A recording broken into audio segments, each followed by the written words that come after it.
What's up, everybody? It's your boy Reggie Casual, friend of casual.co. And you know what? Every now and then we ask the question, what label should you get into? And typically it's what you gravitate towards as far as lifestyle is concerned. But sometimes you need a little bit of help dissecting the pros and cons of each label so you can make the best decision for you. So that's what we're gonna do right here on The State in a special segment that we like to call the Case File.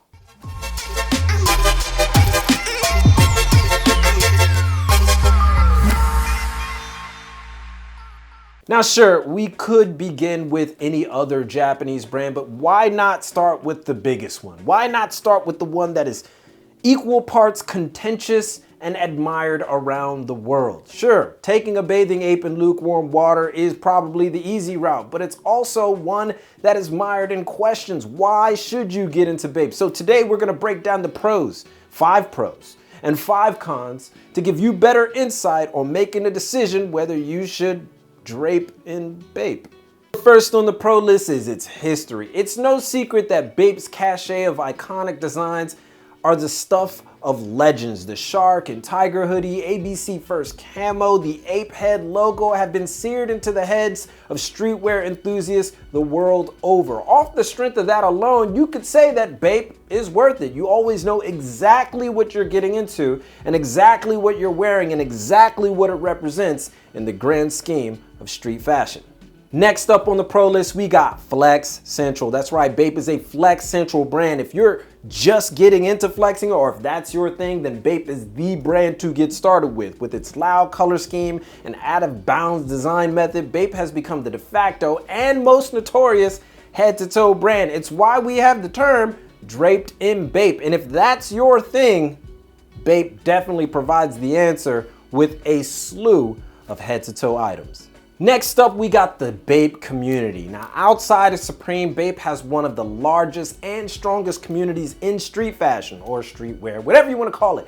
Its following is so incredibly large that finding a piece that you really want could really be only a friend or an acquaintance away. And that community has flourished with its own communities inside of other social media sites and even has created legitimate entrepreneurs that cater to an ever-present crowd. Although sometimes it may get kind of ridiculous with how many fanboys go crazy over it, it is a good sign that the brand is healthy. Second to last pro we got is collabs and exclusive. That's right, BAPE is collab central for pretty much every streetwear brand.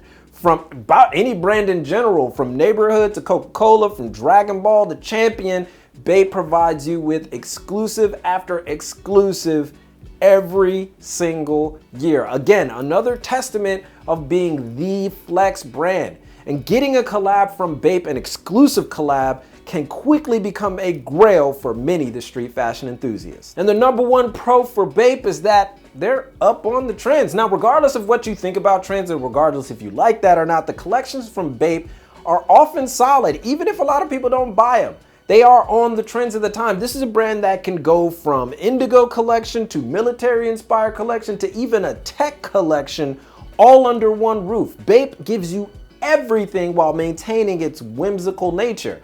And that should be applauded because you could pretty much get into every style with one brand. So that's the case for BAPE, but what about the case against it? We break those down in the cons. It's not gonna be fun, promise. The first con that we got against BAPE is the quality drop. Now this is obvious. The sad case of becoming bigger and expanding is that there will always be a drop in quality, and BAPE is not immune to this at all. In the past, BAPE was such a departure from the norm because it was equal parts unique and the quality followed. Since its expansion, however, that quality has noticeably dropped, leaving many of the OGs shaking their head in disappointment. Next up on the con list, we got it's expensive. Yes, if you're living out west or any other country besides Japan, BAPE gets up there in price, like 60 to 80% increase in price. A $400 to $500 shark out west easily goes for like $250 to $300 in Japan. Either way, it's still a steep price to pay for a brand banking on its history and vault of classics. In many cases, this might not be worth it, especially when we talk about the other con, which was that quality drop.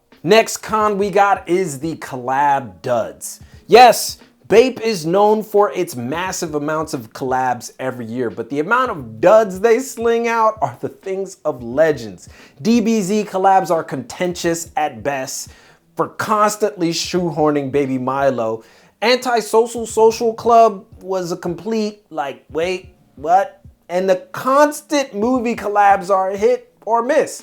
And while many other collabs become classics from the house that Nigo built, there are a share of duds that definitely embarrass the purist.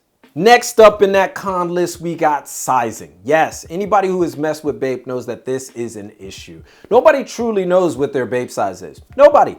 I mean, it's Japanese size, but it's like oversized hip hop style. Anyway, people constantly have to check their height, weight, cranium size, and girth just to be sure that what they're getting is going to fit. And this becomes increasingly frustrating for the potential customer, especially when most of the time an online buy is the only option. And the return policy for BAPE is, well, there isn't one. And the number one con for BAPE is that it is notoriously replicated. Now, this is the absolute worst streetwear brand to have in your possession when it comes to the amount of fakes floating out there in space. BAPE is so notoriously replicated that even true fans mistake real stuff with fake stuff constantly. Nobody knows what's real, which has in turn killed the resale market in a lot of ways, but that necessarily isn't a bad thing. But who wants to walk up and down the street with clothes that people think is fake anyway? I mean, you could do this. You could live in Tokyo, go to the actual BAPE store in Shibuya or Harajuku or Minami Aoyama, take a video of you buying that item, showcase it on a YouTube channel, talking about how to legit check that item, and people will still think it's fake. That's how bad it is. Trust me. We know. It's been done. Quality control, BAPE. Get it together. So that's our case file on BAPE, but we're pretty sure you have some pros and cons that you want to talk about, so let those be known in the comments. Also, let us know what other brands you would like to see on the case file. Make sure that you give a thumbs up if you like this video, but most importantly, keep it locked right for all of your information on international street fashion and culture from Tokyo. It's your boy, and keep it casual. Yoroshiku onegai shimasu. We out.